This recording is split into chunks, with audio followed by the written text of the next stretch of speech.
Capítulo 21, que trata de la alta aventura y rica ganancia del yelmo de Mambrino, con otras cosas sucedidas a nuestro invencible caballero.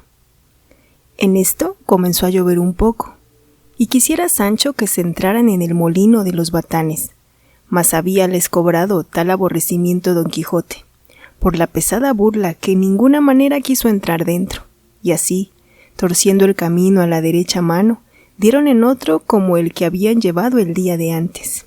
De allí a poco descubrió Don Quijote un hombre a caballo, que traía en la cabeza una cosa que relumbraba como si fuera de oro, y aun él apenas le hubo visto, cuando se volvió a Sancho y le dijo: «Paréceme, Sancho, que no hay refrán que no sea verdadero, porque todos son sentencias sacadas de la mesma experiencia, madre de las ciencias todas, especialmente aquel que dice: donde una puerta se cierra, otra se abre. Dígolo porque si anoche nos cerró la aventura la puerta de la que buscábamos, engañándonos con los batanes, ahora nos abre de par en par otra, para otra mejor y más cierta aventura, que si yo no acertare a entrar por ella mía, será la culpa, sin que la pueda dar a la poca noticia de batanes ni a la oscuridad de la noche. Digo esto porque, si no me engaño, hacia nosotros viene uno que trae en su cabeza puesto el yelmo de Mambrino, sobre que yo hice el juramento que sabes». «Mire vuestra merced, bien lo que dice y mejor lo que hace», dijo Sancho, «que no querría que fuesen otros batanes que nos acabasen de abatanar y aporrear el sentido». «Válate el diablo por hombre», replicó Don Quijote, «¿qué va de yelmo a batanes?» «No sé nada», respondió Sancho, «más a fe que si yo pudiera hablar tanto como solía, que quizá diera tales razones que vuestra merced viera que se engañaba en lo que dice». «¿Cómo me puedo engañar en lo que digo, traidor escrupuloso?», dijo Don Quijote. «Dime, ¿no ves aquel caballero que hacia nosotros viene sobre un caballo rucio dorado, que trae puesto en la cabeza un yelmo de oro?» «Lo que yo veo y columbro», respondió Sancho, «no es sino un hombre sobre un asno pardo como el mío, que trae sobre la cabeza una cosa que relumbra». «Pues ese es el yelmo de Mambrino», dijo Don Quijote. «Apártate a una parte y déjame con él a solas. Verás cuán sin hablar palabra, por ahorrar del tiempo, concluyo esta aventura y queda por mí el yelmo que tanto he deseado». «Yo me tengo en cuidado al apartarme», replicó Sancho, «mas quiera Dios, torno a decir, que orégano sea y no batanes». «Ya os he dicho, hermano, que no me mentéis, ni por pienso más eso de los batanes», dijo Don Quijote, «que voto, y no digo más, que os batanee el alma». Calló Sancho con temor que su amo no cumpliese el voto que le había echado, redondo como una bola. Es pues el caso que el yelmo y el caballo y el caballero que Don Quijote veía era esto, que en aquel contorno había dos lugares, el uno tan pequeño que ni tenía botica ni barbero, y el otro que estaba junto, sí, y así el barbero del mayor servía al menor, en el cual tuvo necesidad un enfermero de sangrarse y otro de hacerse la barba, para lo cual venía el barbero, y traía una bacía de azofar. Y quiso la suerte que, al tiempo que venía, comenzó a llover, y porque no se le manchase el sombrero, que debía de ser nuevo, se puso la bacía sobre la cabeza, y como estaba limpia, desde media legua relumbraba.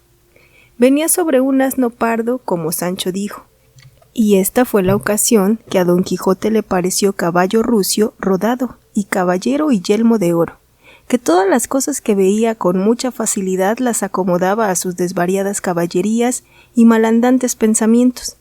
Y cuando él vio que el pobre caballero llegaba cerca sin ponerse con él en razones, a todo correr de Rocinante le enristró con el lanzón bajo, llevando intención de pasarle de parte a parte.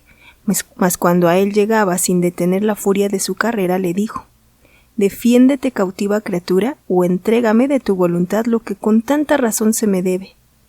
El barbero, que tan sin pensarlo ni temerlo vio venir aquellas fantasmas sobre sí, no tuvo otro remedio para poder guardarse del golpe de la lanza, si no fue el dejarse caer del asno abajo, y no hubo tocado el suelo cuando se levantó más ligero que un gamo y comenzó a correr por aquel llano, que no le alcanzara el viento.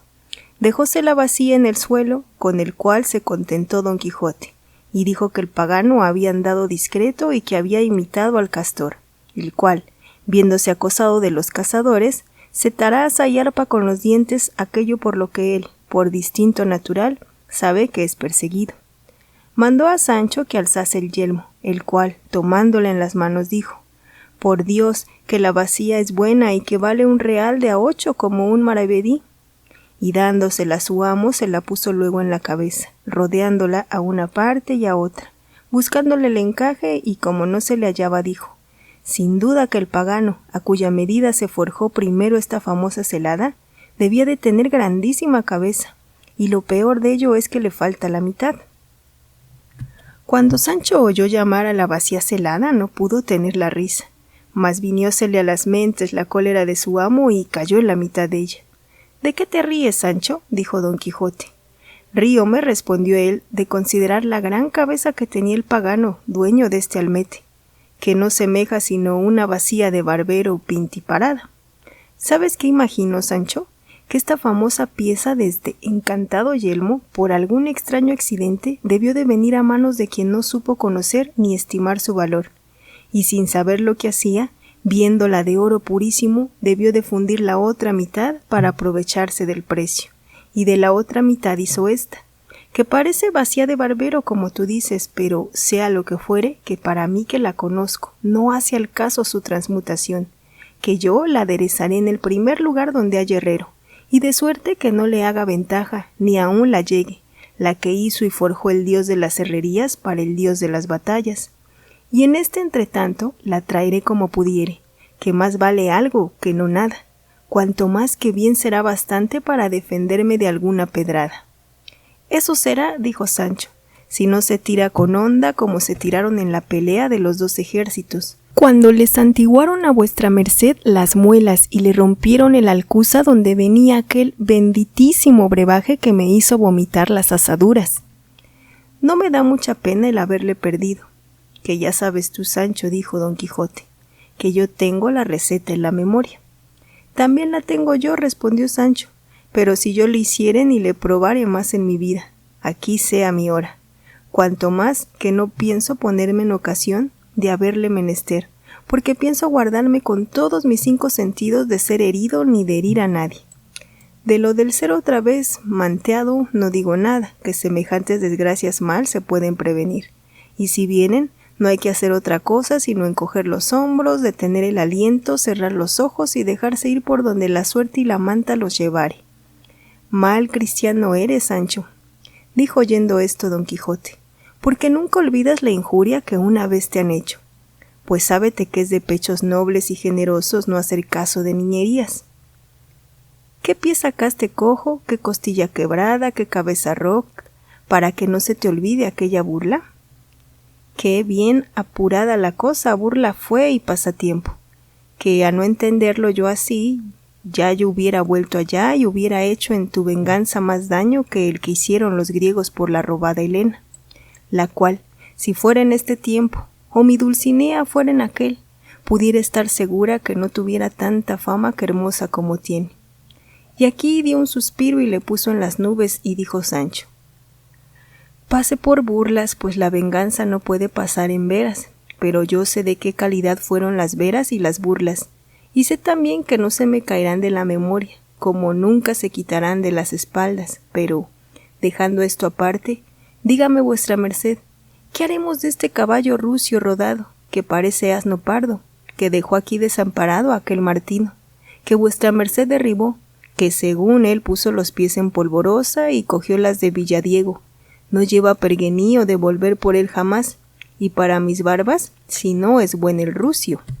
«Nunca yo acostumbro», dijo Don Quijote, «despojar a los que venzo, ni es uso de caballería quitarles los caballos y dejarlos a pie, si ya no fuese que el vencedor hubiese perdido en la pendencia el suyo, que en tal caso lícito es tomar el del vencido como ganado en guerra lícita.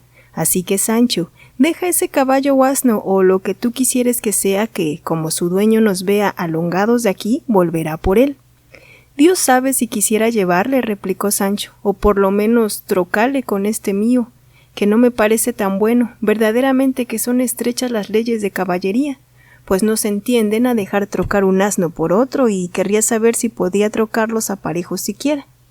En eso no estoy muy cierto, respondió don Quijote, y en caso de duda hasta estar mejor informado, digo que los trueques, si es que tienes de ellos necesidad extrema, tan extrema es, respondió Sancho, que si fueran para mi misma persona no los hubiera menester más.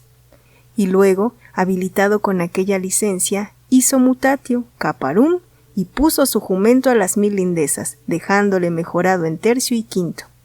Hecho esto, almorzaron de las sobras del real, que de la semila despojaron, bebieron del agua del arroyo de los Batanes, sin volver la cara a mirarlos. Tal era el aborrecimiento que les tenía por el miedo en que les habían puesto. Cortada pues la cólera y aún la malenconía, subieron a caballo y sin tomar determinado camino, por ser muy de caballeros andantes, el no tomar ningún cierto, se pusieron a caminar por donde la voluntad de Rocinante quiso, que se llevaba tras sí la de su amo, y aún la del asno, que siempre le seguía por donde quiera que guiaba, en buen amor y compañía. Con todo esto volvieron al camino real, y siguieron por él a la aventura, sin otro designio alguno. Yendo pues así caminando, dijo Sancho a su amo: Señor, ¿quiere vuestra merced darme licencia a que depara un poco con él?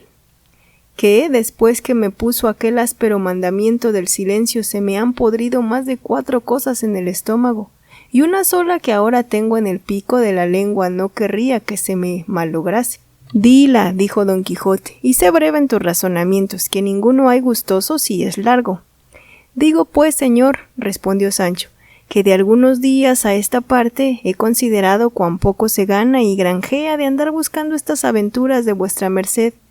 Busca por estos desiertos y encrucijadas de caminos, donde, ya que se avenza y acaben las más peligrosas, no hay quien las vea ni sepa, y así se han de quedar en perpetuo silencio y en perjuicio de la intención de vuestra merced y de lo que ellas merecen, y así me parece que sería mejor, salvo el mejor parecer de vuestra merced, que nos fuésemos a servir a algún emperador o a otro príncipe grande que tenga alguna guerra, en cuyo servicio vuestra merced muestre el valor de su persona, sus grandes fuerzas y mayor entendimiento, que visto esto del señor a quien sirviéremos, por fuerza nos ha de remunerar a cada cual según sus méritos, y allí no faltará quien ponga en escrito las hazañas de vuestra merced, para perpetua memoria.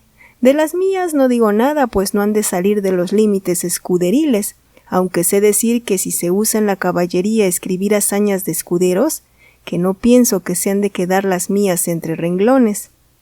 No dices mal, Sancho, respondió don Quijote, mas antes que se llegue a ese término, es menester andar por el mundo, como en aprobación, buscando las aventuras para que acabando algunas se cobre nombre y fama, tal que cuando se fuere a la corte de algún gran monarca, ya sea el caballero conocido por sus obras y que, apenas le hayan visto entrar los muchachos por la puerta de la ciudad, cuando todos le sigan y rodeen dando voces diciendo: «Este es el caballero del sol, o de la sierpe, o de otra insignia alguna», debajo de la cual hubiere acabado grandes hazañas. Este es, dirán, el que venció en singular batalla al gigantazo Brocabruno de la gran fuerza, el que desencantó al gran mameluco de Persia, del largo encantamiento en que había estado casi 900 años.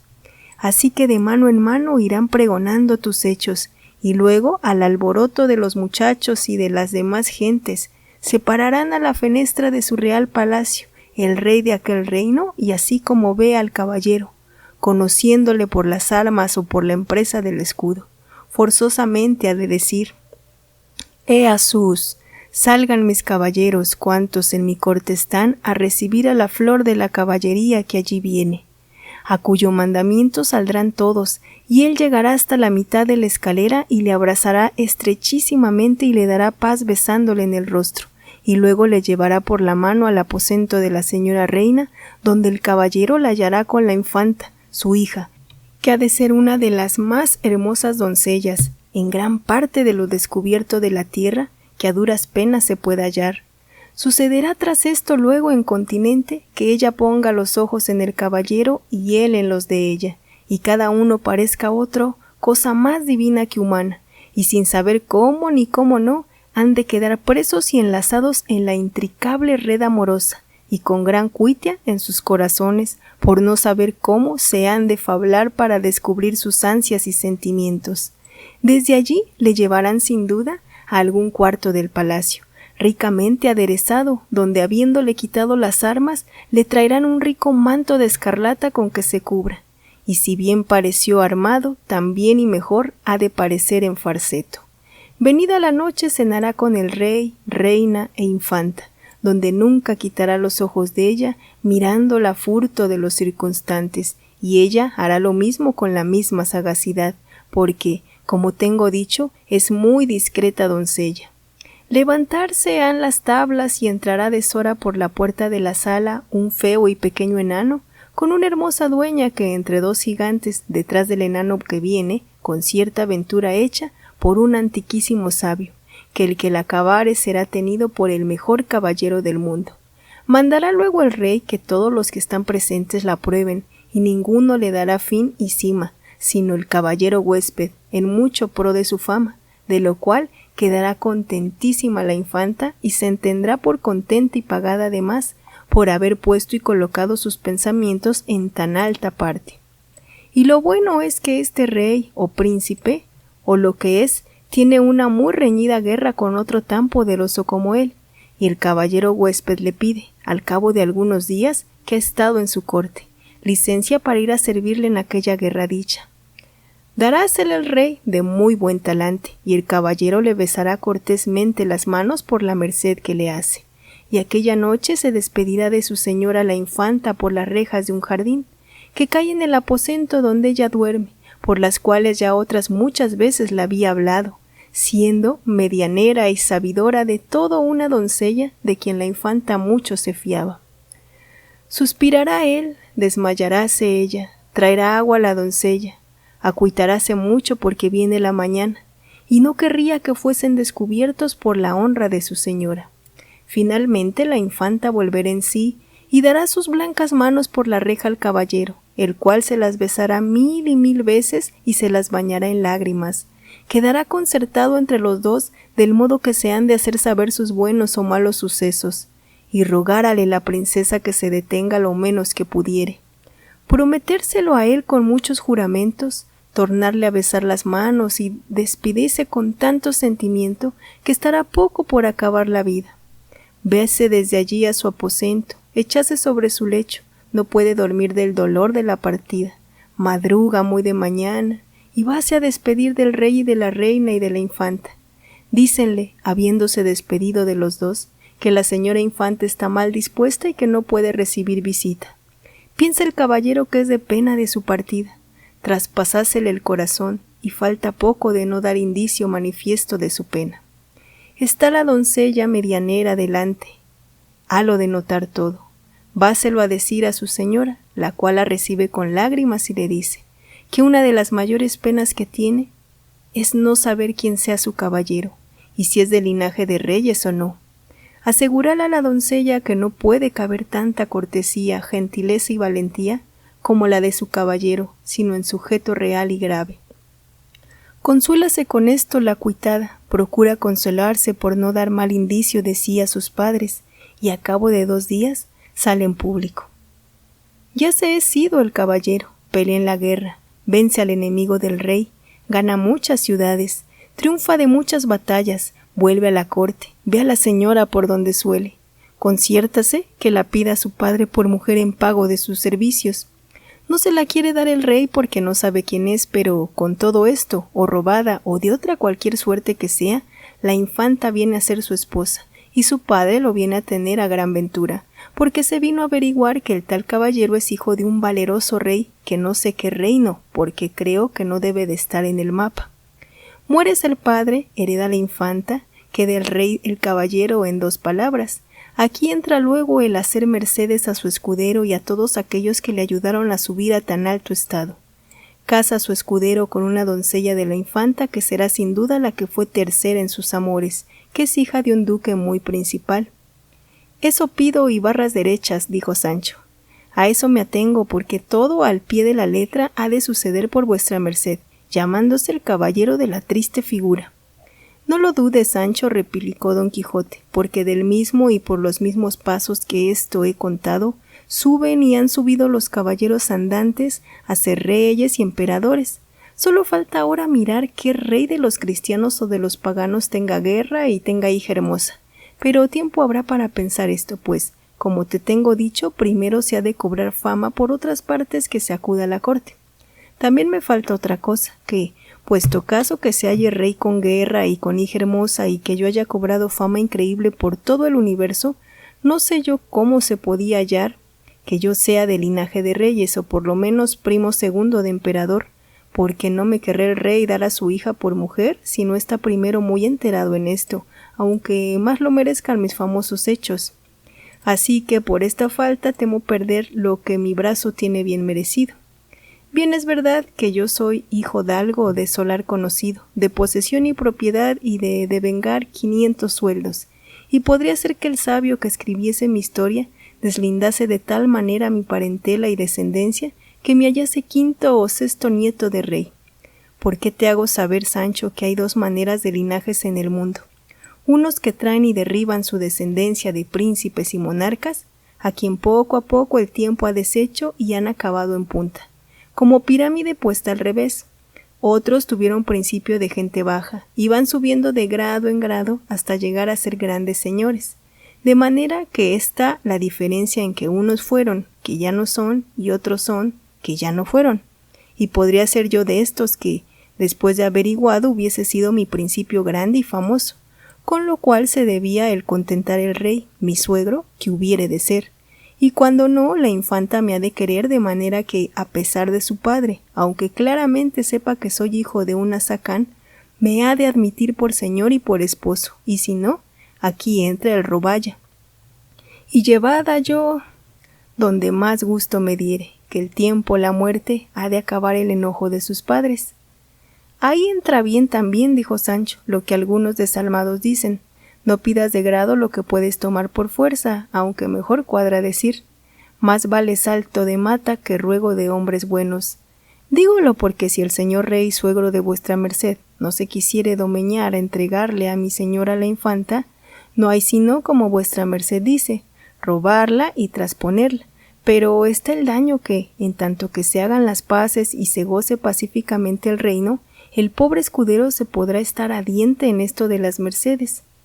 Si ya no es que la doncella tercera, que ha de ser su mujer, se sale con la infanta, y él pasa con ella su mala aventura, hasta que el cielo ordene otra cosa, porque bien podrá, creo yo, desde luego dársela a su señor por legítima esposa.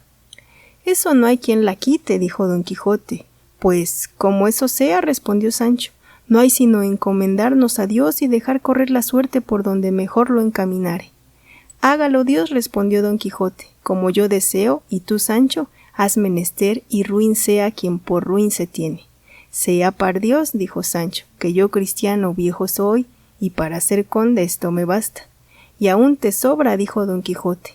Y cuando no lo fueras, no hacía nada al caso, porque siendo yo el rey, bien te puedo dar nobleza sin que la compres ni me sirvas con nada, porque, en haciéndote conde, catate ahí caballero y digan lo que dijeren, que a buena fe que te han de llamar señoría, mal que les pese. Y montas que no sabría yo autorizar el litado, dijo Sancho.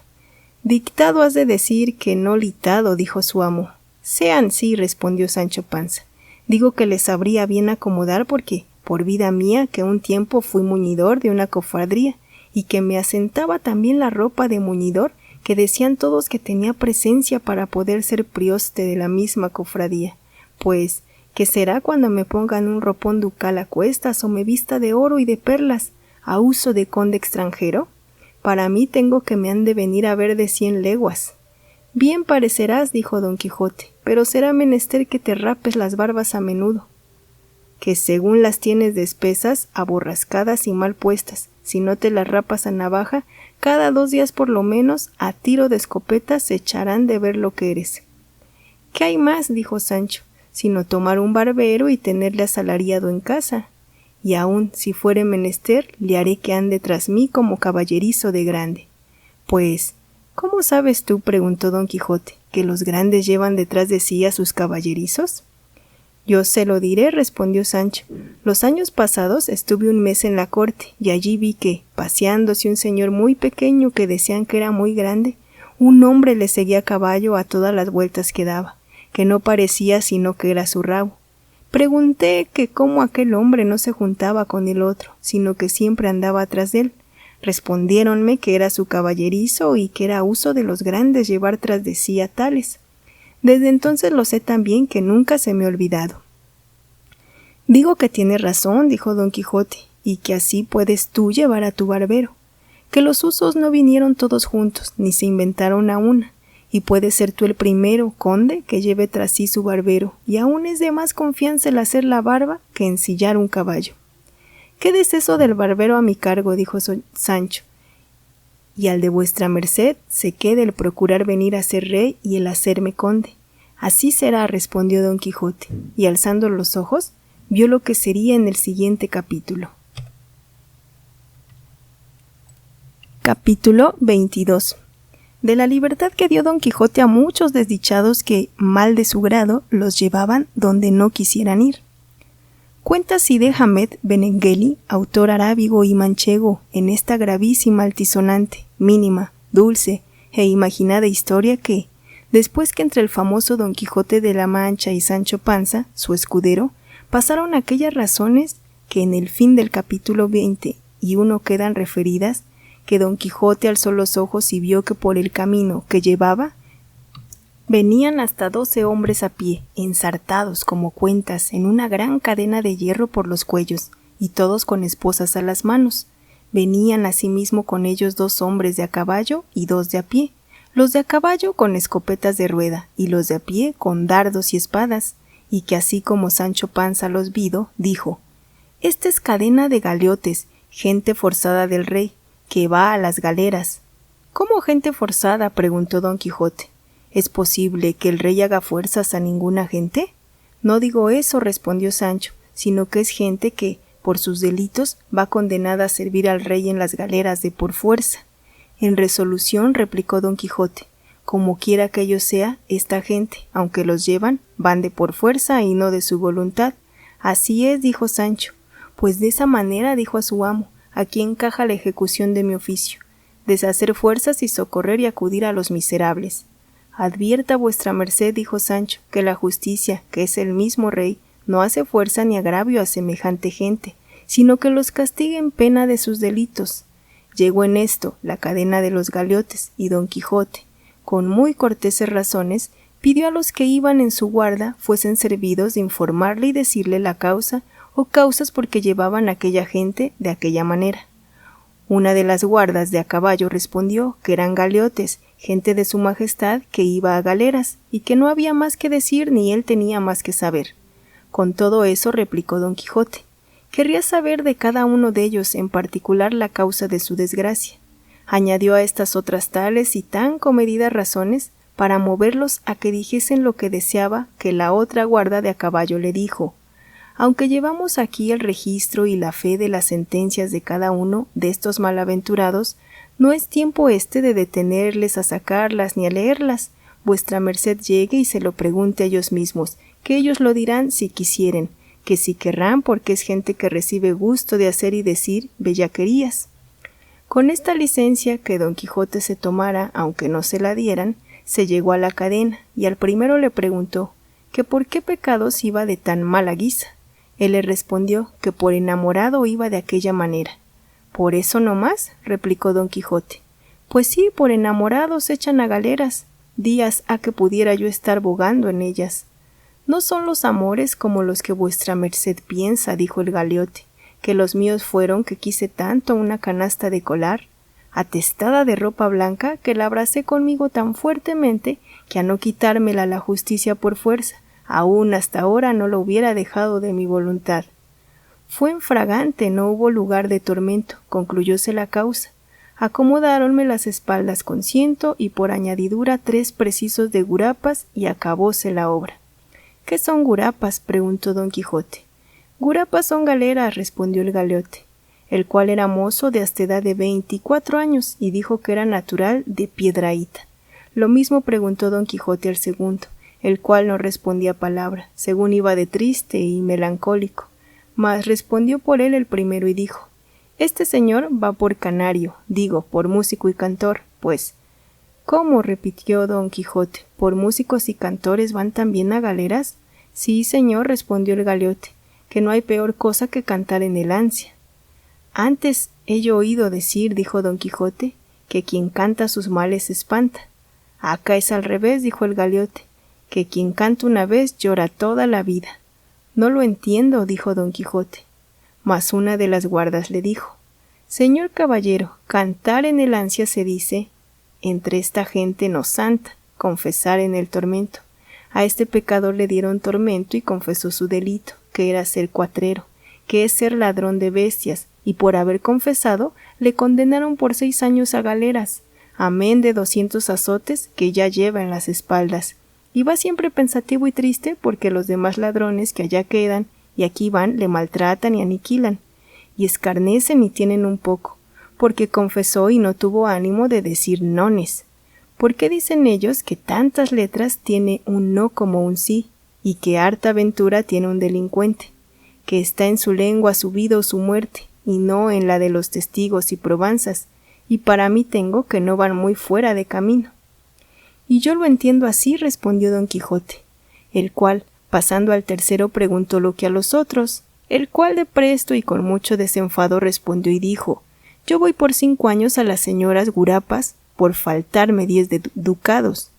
Yo daré 20 de muy buena gana, dijo don Quijote, por libraros de esa pesadumbre.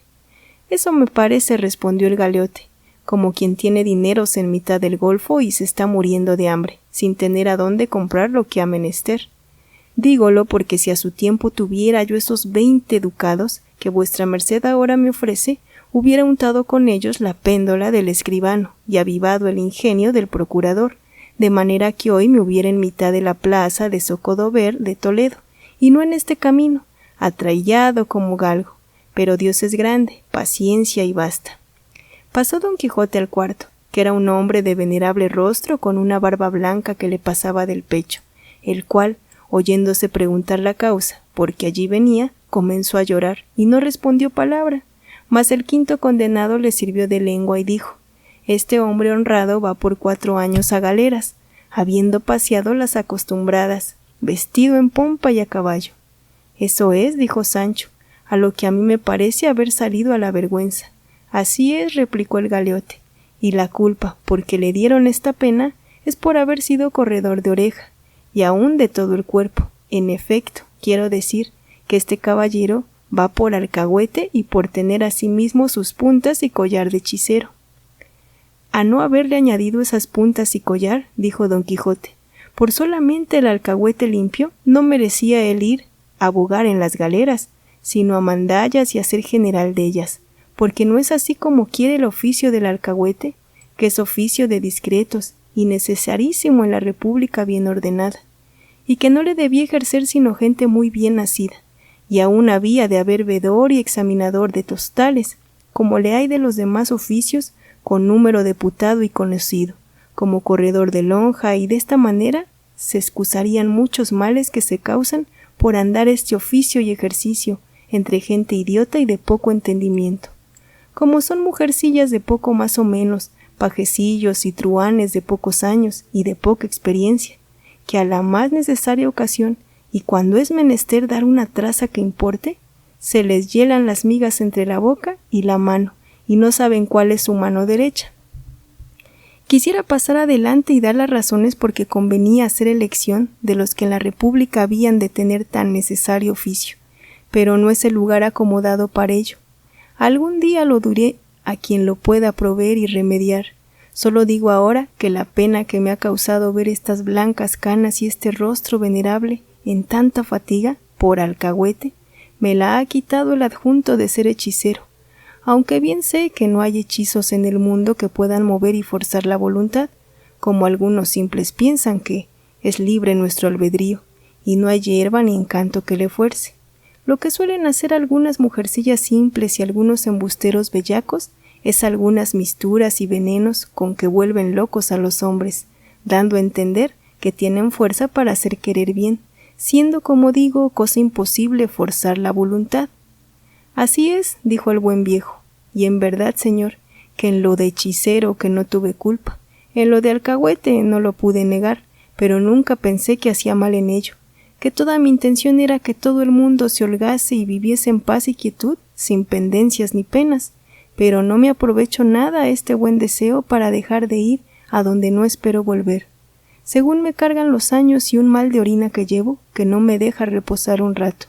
Y aquí tornó a su llanto, como de primero, y túvole Sancho tanta compasión que sacó un real de a 4 del seno y se le dio de limosna.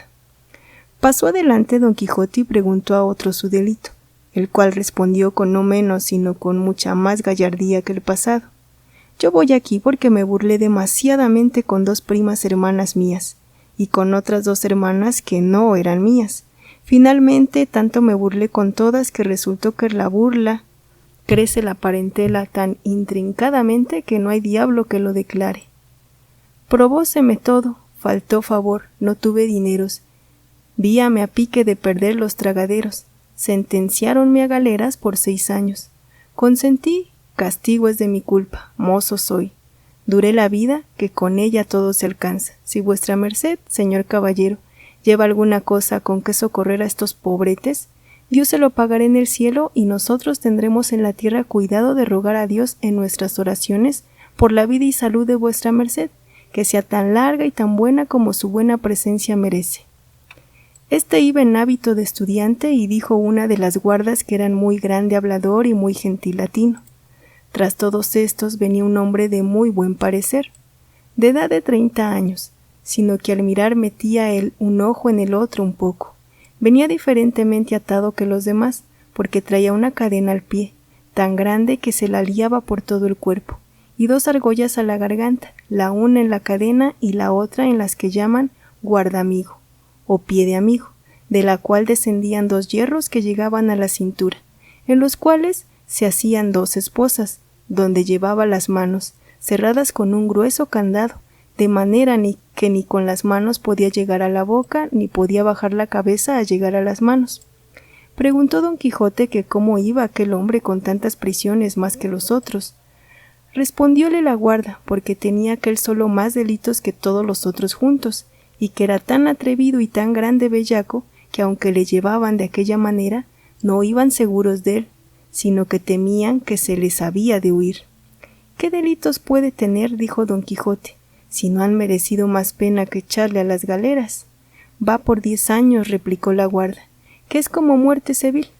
No se quiera saber más sino que este buen hombre es el famoso Ginés de Pasamonte, que por otro nombre llaman Ginesillo de Parapilla.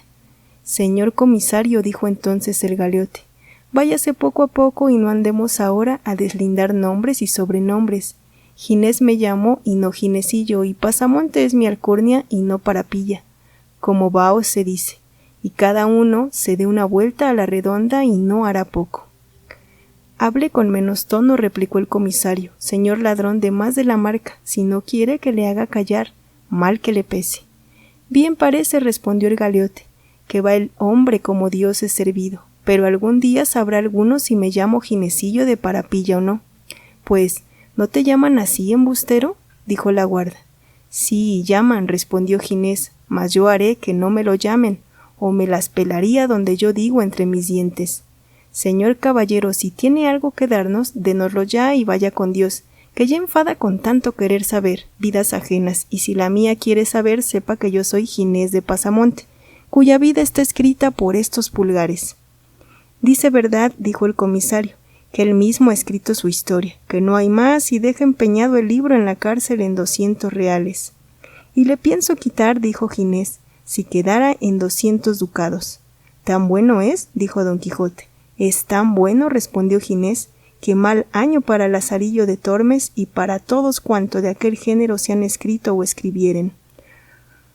Lo que le sé decir a usted es que trata verdades y que son verdades tan lindas y tan donosas que no pueden haber mentiras que se le igualen. ¿Y cómo se intitula el libro? Preguntó don Quijote. La vida de Ginés de Pasamonte, respondió él mismo. ¿Y está acabado? Preguntó don Quijote. ¿Cómo puede estar acabado? Respondió él, si aún no está acabada mi vida. Lo que está escrito es desde mi nacimiento hasta el punto que esta última vez me han echado en galeras. Luego, ¿otra vez habéis estado en ellas?, dijo don Quijote.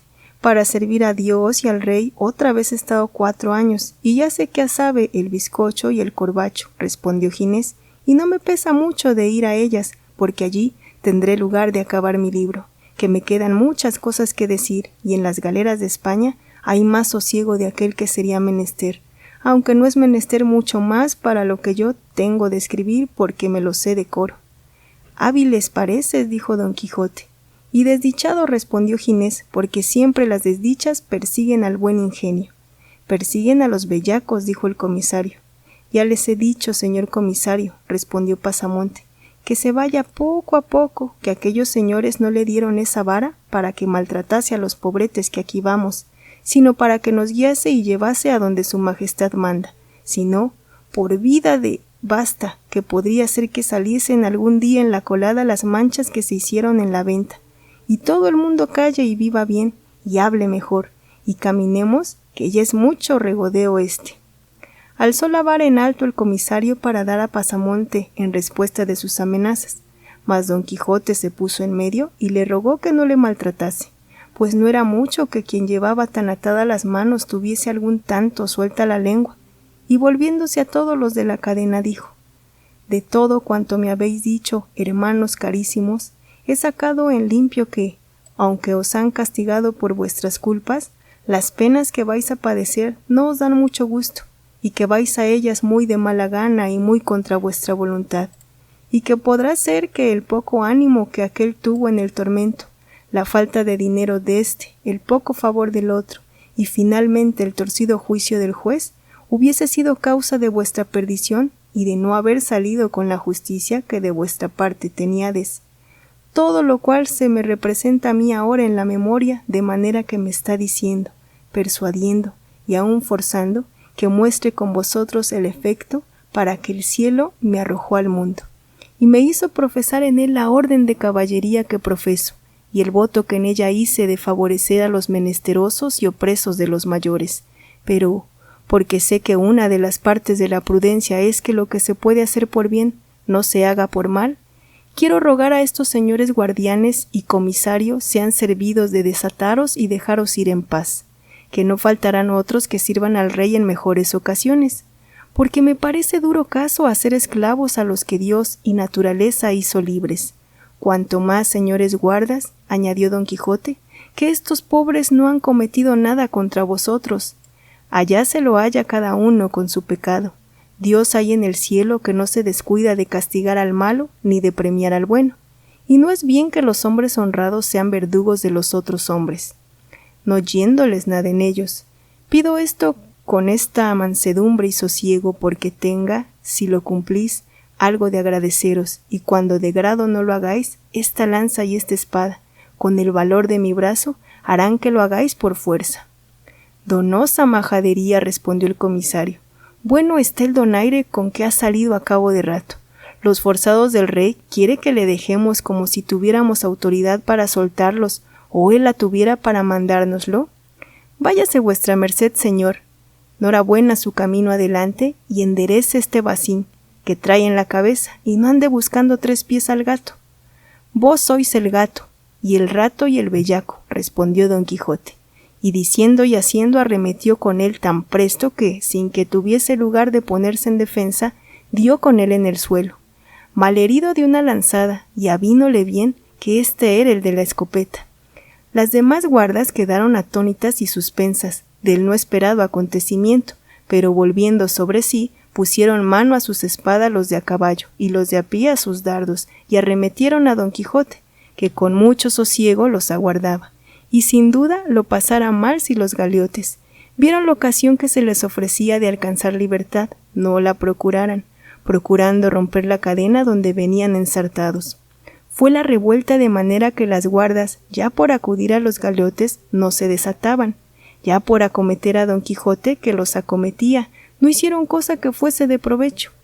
Ayudó Sancho por su parte a la soltura de Ginés de Pasamonte, que fue el primero que saltó en la compañía libre y desembarazado y arremetido al comisario caído. Le quitó la espada y la escopeta, con la cual, Apuntando al uno y señalando al otro, sin dispararla jamás, no quedó guarda en todo el campo, porque se fueron huyendo, así de la escopeta de Pasamonte como de las muchas pedradas que los ya sueltos galeotes les tiraban.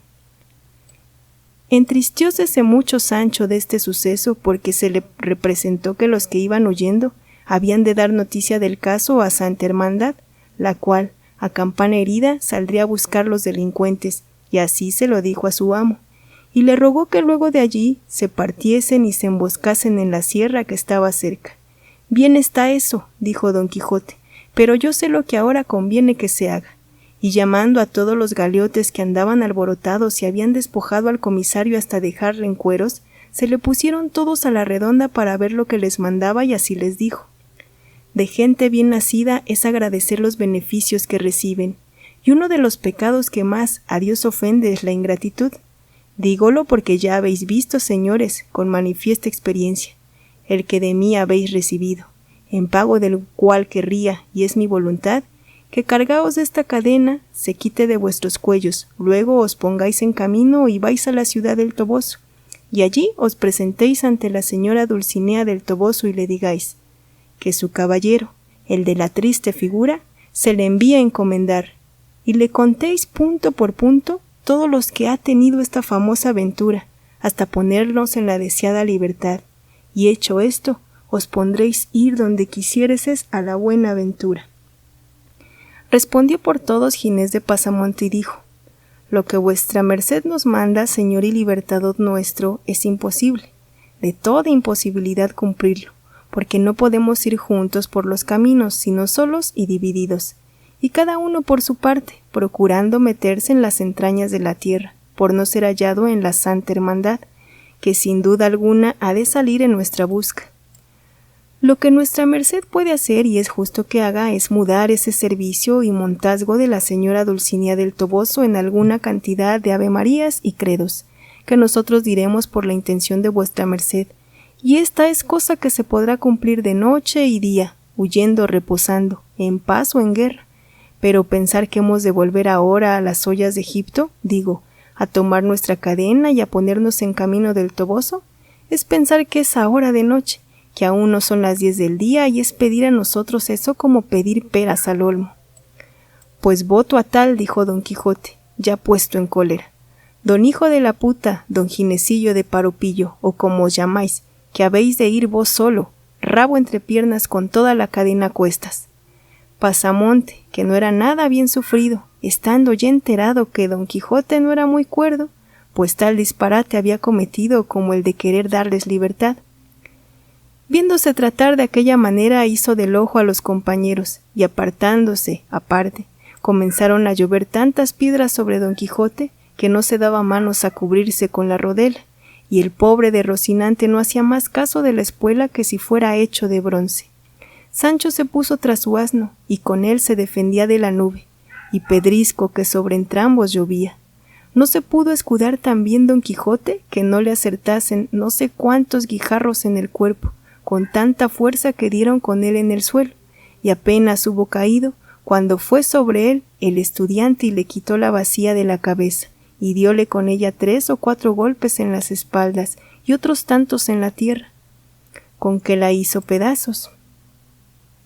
Quitáronle una ropilla que traía sobre las armas, y las medias calzas le querían quitar si las grebas no lo estorbaran. A Sancho le quitaron el gabán, dejándole en pelota, repartiendo entre sí los demás despojos de la batalla.